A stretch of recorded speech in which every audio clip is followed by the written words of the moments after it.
Bu gün şəhərimizdə nə qədər tikinti və abadlıq işləri aparılsa da, hələ də istər təmizlik, istərsə də görüntü baxımından xoşagəlməz mənzərələr yaradan zibilxanalara rast gəlinir.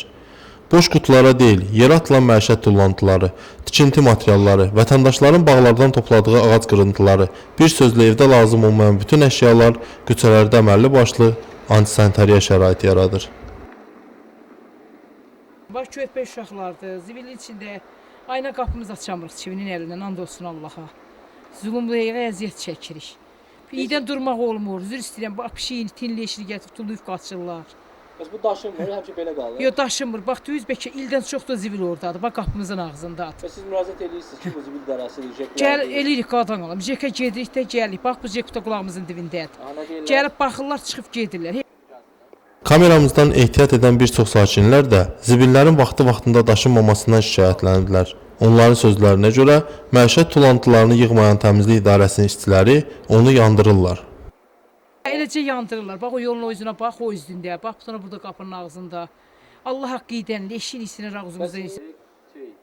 Gəncə şəhər təmizlik idarəsinin baş mühəndisi Eldəniz Yusubov da sakinlərin narazılıqlarının haqlı olduğunu etiraf edir. Həmçinin şəhərimizin təmizliyinin qorunması üçün əhalinin də maarifləndirilməsinə ehtiyac olduğunu deyir. Həqiqət var, yandırılıb da olub da, ancaq bu neçə ay ərzində yəni tapşırıq vermişik, ciddi tapşırıqlarımız olub, yandırılmağa qadağan eləmişik heç bir sürücülər tərəfindən, fəaliyyət tərəfindən.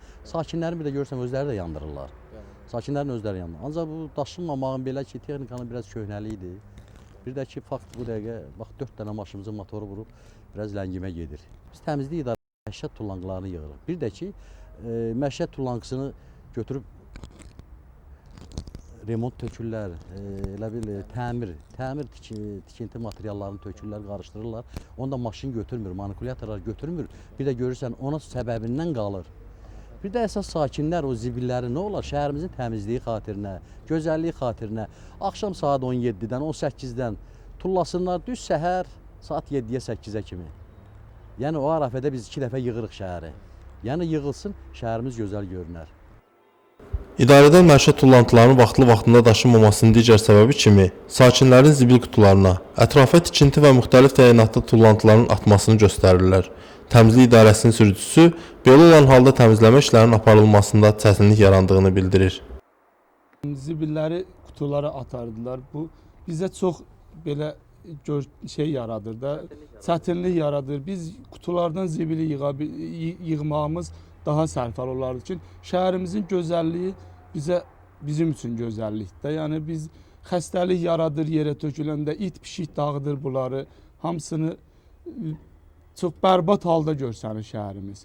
Amma qutulara tökülsəydi, qutular bizə də əziyyət olmazdı. Qutulu yeşikləri qaldıran maşınlarımıza da əziyyət olmazdı. Yəni bizim üçün rahat olardı. Eldəniz Yusubov şəhərimizin ümumi görüntüsünə xələl gəlməməsi səbəbilə bəzi prospektlərdə zibil qutularının yığışdırıldığını da deyir. Lakin idarənin sərəncamında kifayət qədər məişət tullantılarının atılması üçün qabların mövcud olduğunu bildirən idarə rəsmisi vətəndaşların da şəhərimizin təmiz saxlanılmasında diqqət göstərmələrinin vacibliyini xüsusi qeyd edir. Məqsəd Rəhimov, Vaqif İbrahim Xəlil, Gəncə üçün.